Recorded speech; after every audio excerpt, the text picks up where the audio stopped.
You are listening to the Daily Treasure podcast produced by Mark Inc. Ministries. Today's devotional is called Peninnah, Life Taker? Today's treasure. And her rival used to provoke her grievously to irritate her, because the Lord had closed her womb. So it went on year by year. As often as she went up to the house of the Lord, she used to provoke her. Therefore Hannah wept and would not eat. 1 Samuel 1, 6 and 7. Catch the words of conflict in today's treasure. Her rival, provoke, grievously irritated. So it went on, year after year. She used to provoke her. Hannah's response to Peninnah's taunting was to weep. One source says that the word for weep can be interpreted as wailing as though someone is dead. Hannah would not eat. Hannah's lack of appetite reminds me of my inability to get even a piece of toast past my lips in the early days of deep grief over the deaths of our son and his friend. Peninnah had an opportunity to be a life giver to Hannah. Surely, Peninnah understood that Hannah's infertility was viewed by their culture as a curse from God. As a woman, Peninnah must have known that not only did Hannah want a child because of her maternal longings, but also because of her infertility brought into question God's love for Hannah. Peninnah could have been a source of encouragement and comfort to her sister wife. Instead, Peninnah poured salt on the wounds so persistently and hatefully that Hannah sometimes wept as though for someone who had died. Why was Peninnah so mean-spirited?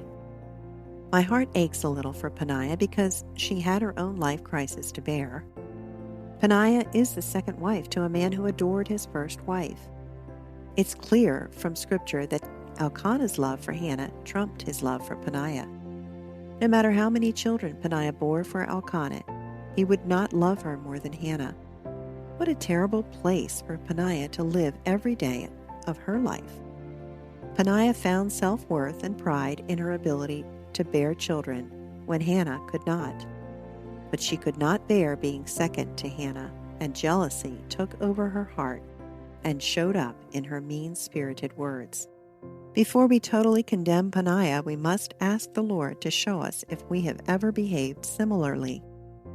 Have I ever judged another woman harshly? Have I drawn conclusions based on little information and an incompetent understanding of that particular woman's life journey?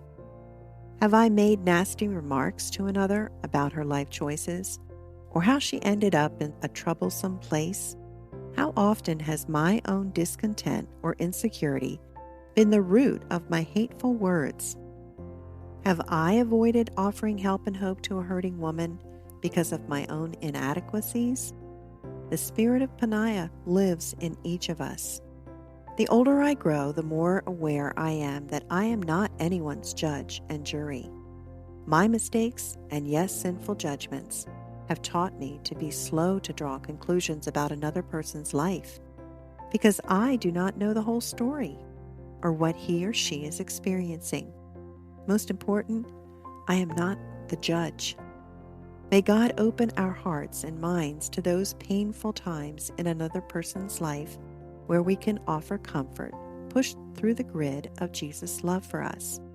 May the presence of Jesus in our hearts push out discontentment and jealousy. May our heart's desire be to experience God, transforming those dark places in our souls with the cleansing forgiveness and grace that Jesus offers. Friends, thank you so much for joining us on our pilgrimage fueled by hope. And one of the ways that God fueled my journey with hope, my pilgrimage with hope, was through biblical encouragement. When our son Mark and his friend Kelly were in a fatal car accident, I really struggled to reconcile God's love with his sovereignty. And just as soon as the family of God heard about our incredible loss, they rushed to the wound.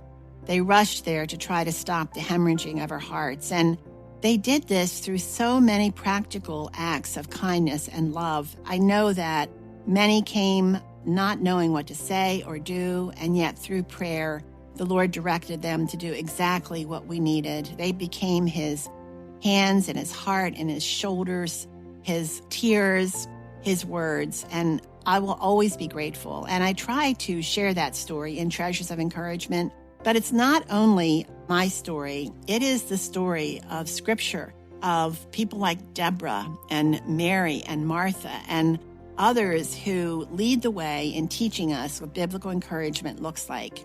It's written for individuals, but it's also a Bible study book. It's packed with hundreds of scriptures. You can go to treasuresoфencouragement.org, where you can learn more about the book.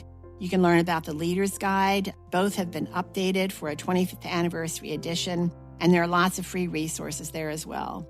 So I hope you'll check it out at treasuresoфencouragement.org. Thank you so much for joining us, and remember that no matter what today brings, God is sovereign, and you can trust him.